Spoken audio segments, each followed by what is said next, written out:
What up, people? We're gonna do a nice little reaction video with Alex. All right. If you don't know who Alex is, go ahead. Make sure you check him out. He's a good person to follow. Definitely if you're trying to make money fast. All right. If you're trying to make money fast, check out Alex. He got a lot of tricks. And a lot of say tricks. He has a lot of keys and a lot of knowledge about growing companies, growing a large amounts of money. But in this video, he's gonna talk about. It's a short video. He's gonna talk about making money fast. You know what I'm saying? Giving you a couple ideas, something that you can do. If you're in curbing, right? You could try to implement what he says into your curb painting business. Okay. But yeah, let's check it out. See what he's talking about. Everybody who's watching this video, I'm about to make you a ton of money in a few minutes. I'm gonna walk down exactly how you can price stuff to get more people to buy really expensive things that you sell. And if you don't sell something really expensive, you're gonna want to by the end of this video. Right now, if you can write down on a piece of paper what the average price of the thing that you sell is, let's say it's $100. What I want you to do is I want you to put 10x, I want you to put 50x, I want you to put 100x next to it. Now, I want you to write the price of what that would be. If your main thing's $100, 10x is 1,000, 50x is 5,000, 100x is 10,000. Doesn't matter what business you have. If you want to make lots of money, sell more expensive stuff. There's no strategic benefit to being the second cheapest person in the marketplace, but there is for being the most expensive. There's only one strategic benefit. Listen to what he's saying, right? Because a lot of you, I've gotten messages about, oh, I'm charging too high. No, you're not charging high enough. Okay, you got to understand. You got to know your worth. It's not my fault that you don't know your worth. Okay, you got to know your worth. I know my worth. To being the lowest cost person in the marketplace, which means that you went in with that strategy and you built an entire business around operational efficiency, automation, and you built the whole strategy of the business on being able to provide the same thing for less. If you did not I want you to understand that there's an unspoken question. Alex knows exactly what he's talking about. Like he literally, like, he's had hundreds of millions. You feel me? He has 100 million. And he talks about, he pretty much gives you like a game plan. So again, check him out. And also, before we start this video, if you haven't already, subscribe to my video or my channel and then like my video. Please, this helps me help you guys out. Let me bring you guys more material, more things. But yeah, help me out. I'm trying to grow this channel, trying to get up to the first 1,000. I want to get up to 500 so I can start going live. But go ahead, like the video and subscribe to the channel.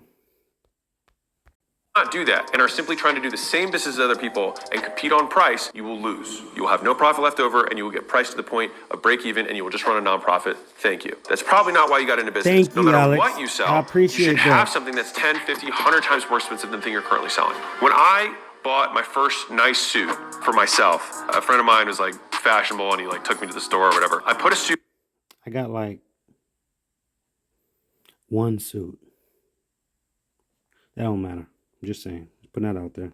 I remember checking the price tag and it was $13,000. Homie didn't have $13,000. And I was like, fuck. And then what they did is after I took that off, they put me in a suit that was like $2,900 or $2,500. And I was like, okay, I can get with this, right? I didn't realize it then, but they had completely price anchored me. And that was 100% the strategy, was put you in the most expensive suit. And then you're like, geez. But the thing is that some guys will look at that and the right guy will be like, done, I'm in. Price anchors have two benefits. And this isn't the only point of the video, this is the first point. For everybody who isn't going to buy the really expensive 10x, 50x, 100x thing, you anchor the rest of your pricing against that first price. Now understand, he's obviously he's talking in reference to money, but he's giving analogies through talking through the suit. You know, talking about the suits.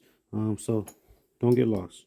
So you're showing them this thing, it's kind of like ripping off the Band-Aid. It's like stretching the length through which they see your pricing. If I say $1,000 first, and then I say $100,000, it's like, fuck, that's huge. But if I say $1,000 first, and then I say $100 or $10, that sounds like less. If you have a pricing menu for a membership, for example, of any kind, you want to have the most expensive one first, not the least expensive one. And then everything else will look cheaper by comparison. You can do it with wine, you can do it with soft. So, for me, example, I do 3 different things. I do basic, curb, I do Dallas Cowboys, I do Texas flag. I live in Texas. You know what I'm saying? whether I'm a fan or not, it only makes sense to do a Dallas Cowboys since I live down the street from the Dallas Cowboys, and do a Texas flag since I live in Texas. It only makes sense, right? So yeah, I charge 50 per curb for the basic, 60 for the Dallas Cowboys, 70 for the Texas flag.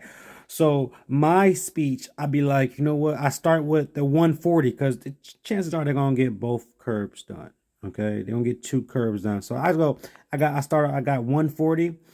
And when I tell them the price, and then I go to 120, and then I go to 100. Okay, just like Alex is talking about. You can do with memberships. It works in every situation because it works on psychology. Now let's talk about the other side of the equation. All right, so we've got the anchor, and then we've got other options of pricing. So how do we organize the other two options? Good question. I like to use the small, medium, large example to kind of like break this down. So you can use this as small, medium, large popcorn, small, medium, large Cokes, whatever. But let's say you've got $10, $5, and you've got this middle price. Where you put this middle price will indicate which product gets sold the most of. A certain percentage of people always buy the cheapest thing because that's who they are, and that's fine. The next people are influenced by the pricing in general. So if I have a $5 thing and a $10 thing, I can make this medium $6. So I make my medium $1 more than my small, and it seems like a great price. But the thing is that everyone forgets is that we make up all the prices. All of these are made up. Exactly. So we got 510, and we got 6 or 650 or 699, and we're gonna get a lot of people who are gonna buy this one. Now, if I bump this to here, $9, and I make this 10, what are people gonna do? A lot of people are gonna buy this one. Because by comparison, it's like, wait, just for $1 more, I get twice of the small? Well, that sounds like a great deal. And so fundamentally, people want to buy great deals. They don't want to buy cheap stuff. Think about the difference there. Price is what you pay, value is what you get. The deal is the discrepancy between the two. For example, and this is a big one. Need to know, people, you get what you pay for. Also, okay, you get what you pay for. If you want to be a cheap ass, fine, go ahead. You do you.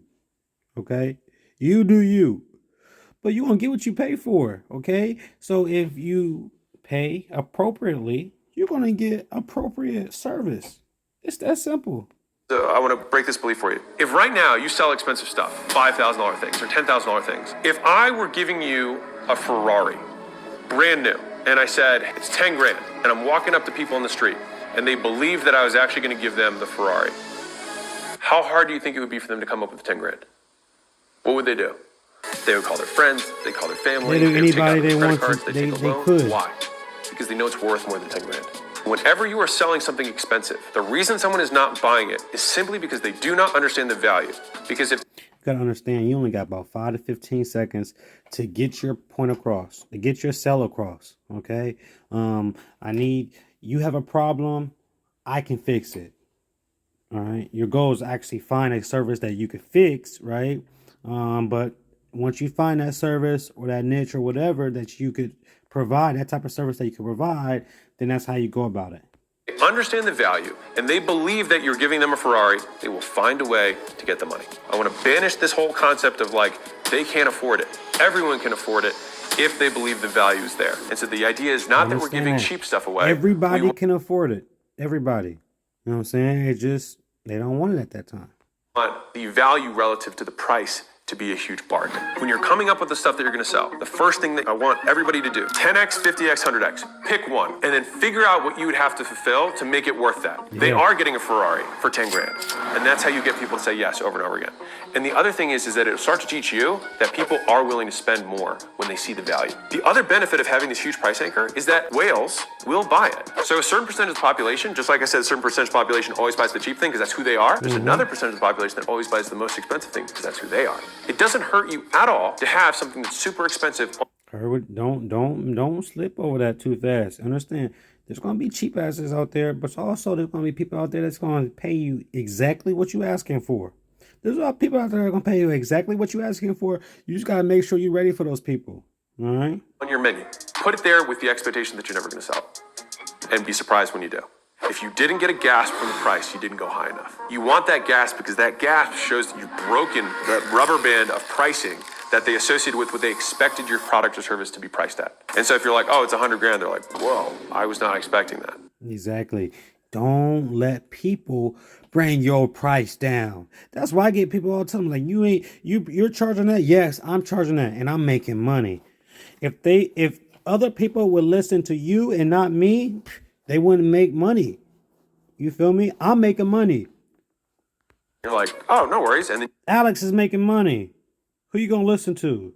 can explain why it's worth it. But then it's like, you know what? I think we can do 80% of that for 10, because that's our silver. Would that make more sense for you? Yeah, that would make a ton of sense for me. Now, if silver's 10, bronze is 8, and gold is 100, you can sell a lot of 10Ks, because now it seems like nothing.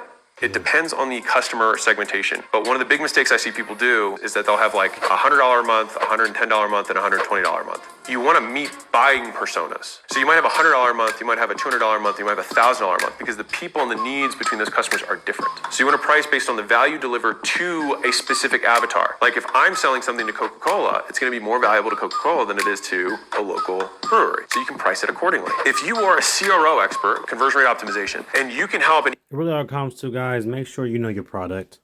Know your product, know what you're selling, know how to sell it, and then work on your craft, work on your product, work on your sales pitch, okay? And then everything goes up like that. e-commerce store by 10%. If the store is making $1 million a year, 10% is 100 grand. If the store is doing $100 million a year, 10% is 10 million. You literally can provide more value to them because of who they are, not because of who you are. So 10x, 50x, 100x, think about what you provided for each of those levels. Put that at the top of your menu. Be the first thing that you explain to people. Expect 1 out of 20 to say yes to it. Sales pitch, if you remember anything, start with the high price, finish with the low price. And for everybody else to feel much more comfortable taking the other options. Bye. Are you interested in starting your own faceless YouTube automation channel, but all people? That's all I got, people. I appreciate you guys sticking around for the whole video. Make sure, again, you like and you subscribe to the channel. I see y'all when I see y'all. Peace.